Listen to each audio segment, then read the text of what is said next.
All right, these are the next two cards that we're making here. We're going to do the one on the black background first, and then I'm going to show you how to adapt it a little bit to be able to do it on the light background, if by chance you don't have these sprays. Now, these ones are colored mica sprays from Ranger, the Distress Mica Stains. Now, they are a seasonal item, and that's why I'm showing you how to adapt it if you don't happen to have them or can't get your hands on them anymore. They're doing these every second year. They had one set last year and then a new set this year, and they're planning on alternating back and forth between the two sets for as long as people love them and keep buying them, basically, probably. So first colors that I'm using here, there's Burning Ember, Harvest Moon, and Wicked Elixir. So like I said, these are a colored mica. I'm just shaking them to make sure that the mica is well distributed. If it's still on the bottom of your bottle, there's a good chance you're going to get it up your sprayer and you're going to clog it. So you want to make sure that you have mixed it really, really well. And then I'm going to spray it on my mat here, and we're actually going to stamp with this. So I'm only spraying a thin layer.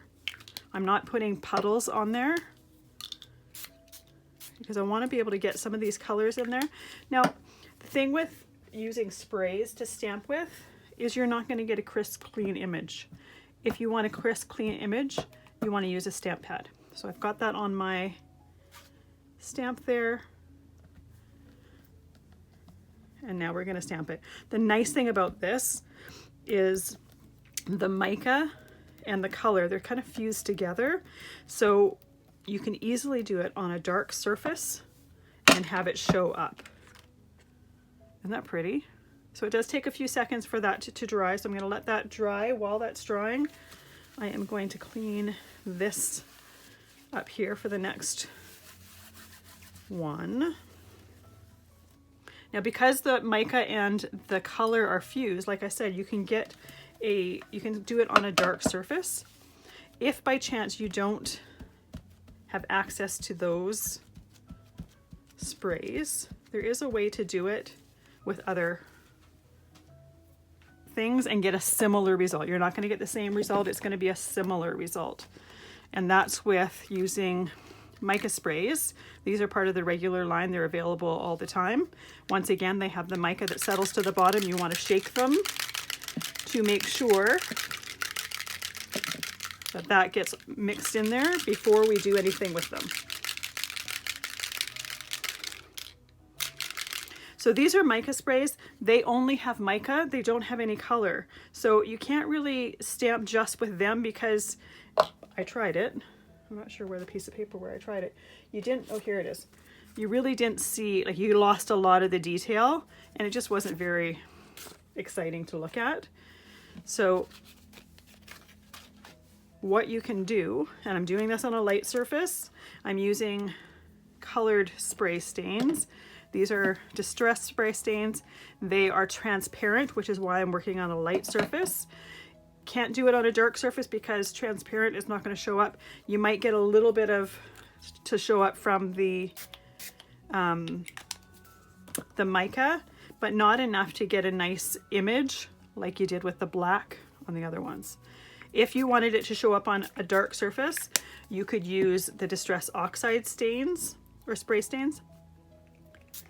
The only thing is, just like that very first card where we stamped it onto the black. Oh, I've got some overspray on there. Just like the first card where we stamped it onto the black, it's going to change a little bit. The sprays are going to oxidize a little bit as they dry, but it is a way to get a similar look.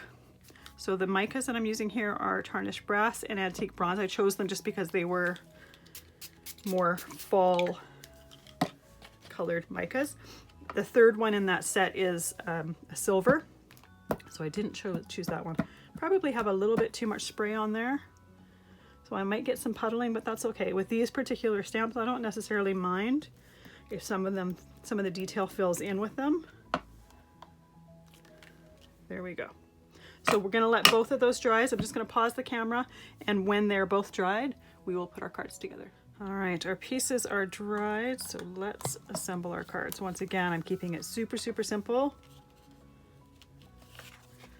by keeping it nice and simple,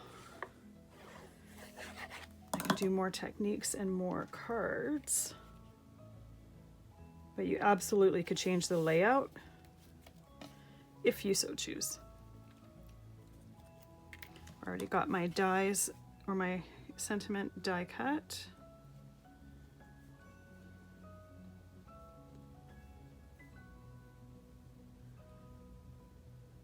So obviously those micas, the mica sprays, the colored ones, could easily go onto a light surface. I chose to do it on a dark surface just to show you that it looks really, really cool on a dark surface. But you can absolutely do that on a light one. It's just so fun how bright and colorful they show up. And once again, work for any season. Best to have some stamps that have some solidness to them. They don't need to be completely solid because these ones aren't, but just ones that have some solidness to them. You wouldn't want just an outline stamp because you'd lose some of the detail of that outline stamp, as well as the fact that you may not be able to see the mica quite as well. All right. Let's put this down on here while that's drying, while we put this together.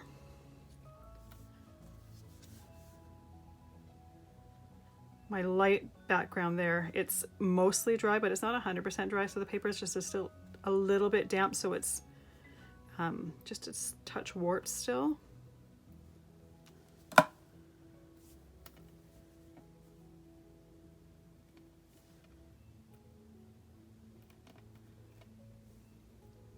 Go.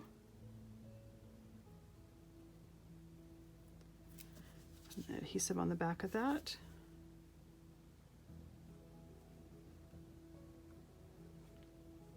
It's funny, I totally don't tend to do a whole lot of fall cards, but I just was in a mood this fall just to do some nice colorful fall foliage cards. All right, there we go. I'm just going to put this on here for that to dry. But there we have this one, and then I'll show you the one that's the sample that's already dry.